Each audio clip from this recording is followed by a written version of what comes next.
Bom dia, na paz do Senhor. Hoje nós estaremos fazendo uma leitura bíblica e reflexão que se encontra em Filipenses, capítulo 2, e os seus versículos 29 e 30.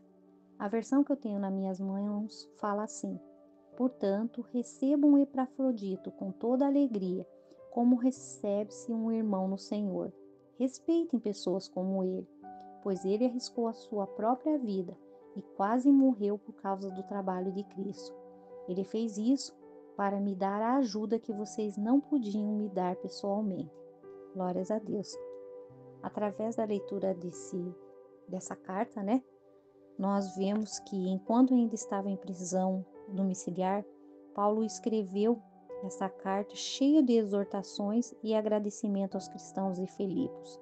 E os filipenses haviam enviado Epafrodito a Paulo, levando presentes materiais para aliviar o período, que Paulo se encontrava preso naquele cárcere. Por isso, quando Paulo enviou Epafrodito de volta, ele agradeceu os filipenses pelos presentes que receberam. Epafrodito, além de levar presentes, também levou a Paulo notícias de como os filipenses estavam convivendo. E por essa razão, em sua carta, Paulo trata dos problemas específicos que aquelas pessoas estavam enfrentando naquela ocasião. A igreja de Filipos estava sendo desafiada em sua fé por dois tipos de ensinamentos: legalista por um lado e excessivamente liberalista por outro. Assim, Paulo exorta os filipenses a manter a pureza das boas novas contra todos esses enganos. Deus seja louvado. Epafrodito, a pessoa mencionada no texto de Filipenses 2:25 como irmão, cooperador e companheiro de lutas, também é citado como mensageiro que foi enviado a Paulo, como nós já falamos acima, para levar-lhe tudo aquilo que ele precisava para suprir suas necessidades no período de prisão. E em Filipenses 2:25, nós vemos que a palavra mensageiro é o equivalente em grego para apóstolo, e que esse termo, que inicialmente foi reservado para os 12 discípulos originais, mais tarde foi ampliado para incluir Paulo e em seguida Barnabé. De qualquer maneira, o que eu gostaria de estar mencionando na manhã desse dia? Epafrodito, ele era o tipo de pessoa que costumava ser enviada àqueles que se encontravam em necessidade. Pessoas como Paulo. E enquanto o apóstolo foi mantido em prisão domiciliar em Roma, a igreja de Filipos enviou Epafrodito, que empreendeu uma viagem de quase 1.000 quilômetros, e como Paulo menciona em Filipenses 2:30, Epafrodito arriscou a própria vida para suprir a ajuda que vocês não podiam me dar. E nós sabemos que é bem provável que Epafrodito ele tenha se esforçado, ele tenha se cansado nessa caminhada. E tudo que nós sabemos de Epafrodito está no trecho de Filipenses 2:25 ao 30, que nessa passagem nos diz que que Epafrodito ele era um homem de caráter. E quando Paulo o elogiou, definindo como um irmão, cooperador e companheiro de lutas, ele estava declarando que Epafrodito era membro da mesma família espiritual, uma família perseverante na obra de Deus e principalmente um guerreiro espiritual valoroso. E nós sabemos que gente assim é rara, não somente nos dias de Paulo, mas também nos dias de hoje.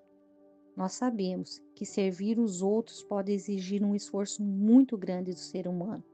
E foi isso que aconteceu com Epafrodito. Epafrodito vai ficar gravemente doente enquanto zela pela vida de Paulo. Mesmo assim, a preocupação do mensageiro não era consigo mesmo, mas com os amigos seus que estavam em Filipos, que ficaram angustiados com suas condições de saúde. Se aquele cooperador tivesse morrido, seria uma experiência muito traumática para Paulo. No entanto, como o apóstolo diz, Deus salvou Epafrodito para que eu não tivesse tristeza sobre tristeza. Glórias a Deus. Nós vemos aqui Paulo dizendo que Deus salvou Epafrodito para que ele não tivesse tristeza sobre tristeza. Por isso, Paulo enviou seu cooperador de volta a Filipos, incentivando a igreja a recebê-lo de volta com muito carinho. Ele fala, em algumas versões, e peço que vocês o recebam no Senhor com grande alegria e em honra. Homens como esse, diz o apóstolo. Epafrodito arriscou a própria vida na viagem que empreendeu para encontrar-se com Paulo. Ele colocou sua saúde em risco e ele quase perdeu a sua vida.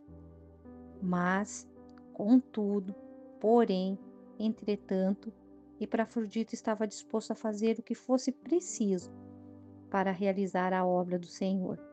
E ele realizou, no seu tempo, da sua forma, com as estratégias que Deus lhe deu naquela ocasião. Glórias a Deus. Epafrodito tinha a ideia que ele era um cidadão do céu. Mas, para muito de nós, a ideia de nós sermos cidadãos do céu, apesar de continuamente vivermos na terra, é equivalente a dizer que temos uma mansão em um bairro de alto padrão, embora moremos em um abrigo para pessoas sem teto. Nós não conseguimos assimilar o conceito de que somos cidadãos do céu. Afinal de contas, nós nunca estivemos lá. E é por isso que nós precisamos ver as coisas pelos olhos da fé. Olhar pelos olhos que Epafrodito olhou. À medida que nós aprendemos a colocar a nossa fé em Jesus, aos poucos vai ficando mais evidente que esse mundo nada mais é do que um campo de treinamento para que nós um dia partamos para a eternidade.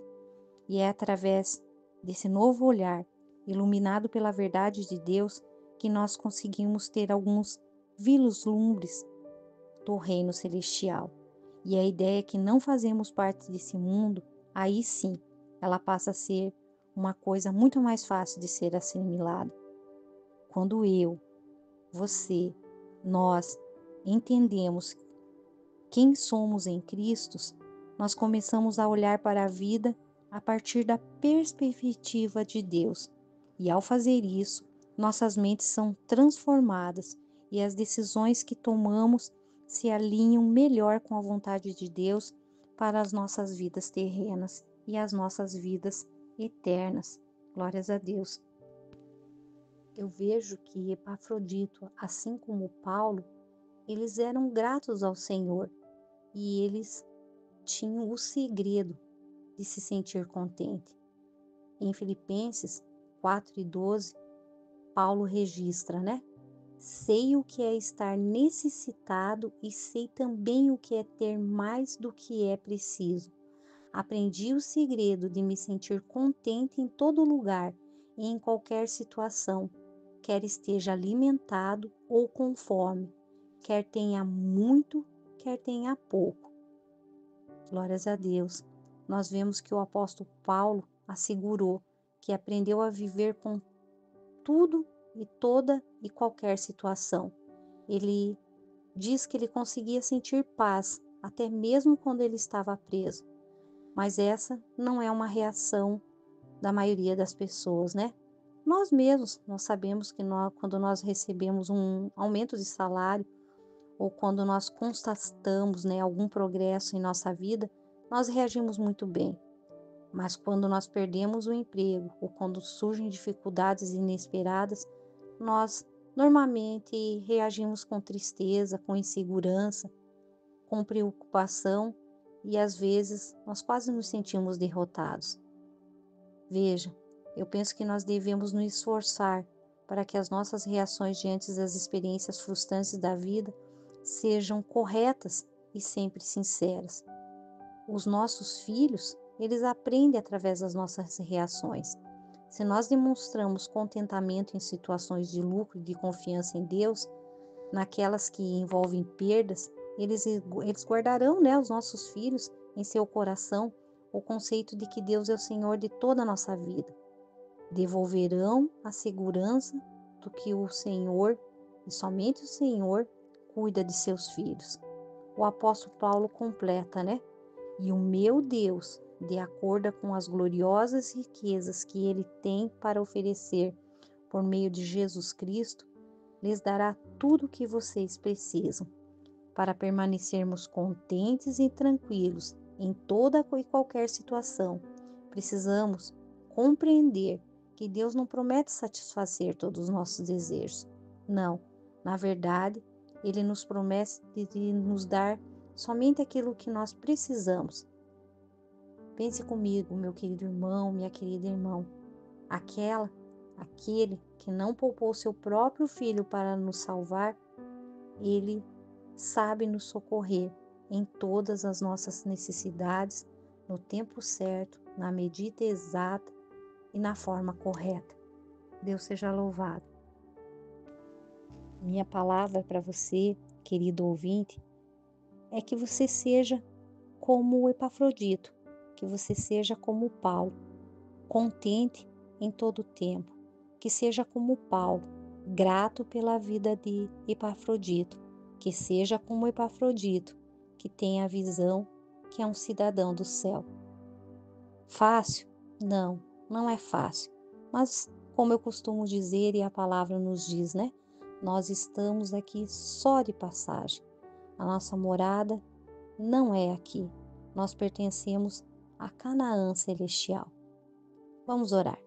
Deus Santo, Pai eterno e bendito, te somos gratos, Pai, pela manhã desse dia, por mais uma manhã que se inicia, pelo final de semana que se foi, pelos trabalhos que participamos na nossa igreja, por tudo, Senhor, que vivenciamos, que estamos vivendo nesse dia e ainda vamos viver.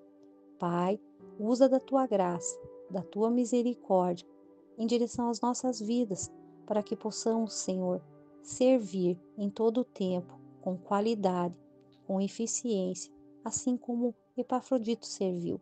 Que possamos nos desprender do nosso eu, das nossas atividades, das nossas agendas, para sermos servos fiéis, para darmos àqueles que precisam, àqueles que fazem a tua obra, o melhor. Deus Santo, Deus maravilhoso, vem nos capacitar cada dia mais, vem nos tocar, nos renovar, nos dar, Senhor, a tua graça, para que possamos, Senhor, sermos corajosos, para que possamos, Senhor, sermos ousados, para que possamos ir aonde muitos não querem ir. Pai Santo, Pai misericordioso e fiel, que possamos também receber aqueles que falam de Ti, que falam da Tua palavra, que socorrem aos necessitados com alegria, assim como Paulo pede que os cidadãos de Filipos recebam a Epafrodito, que serviu a causa do Senhor, que arriscou a sua própria vida para levar a Paulo aquilo que os cidadãos não poderiam levar a ele. Deus Santo, Deus misericordioso, que possamos, Senhor, assim como Epafrodito, servir ao nosso próprio, servir a tua causa, nos desprendendo de nós, muitas vezes arriscando as nossas vidas, os nossos conceitos, para que possamos realizar o conceito melhor, que é a salvação eterna. Fica conosco, Jesus. Amém.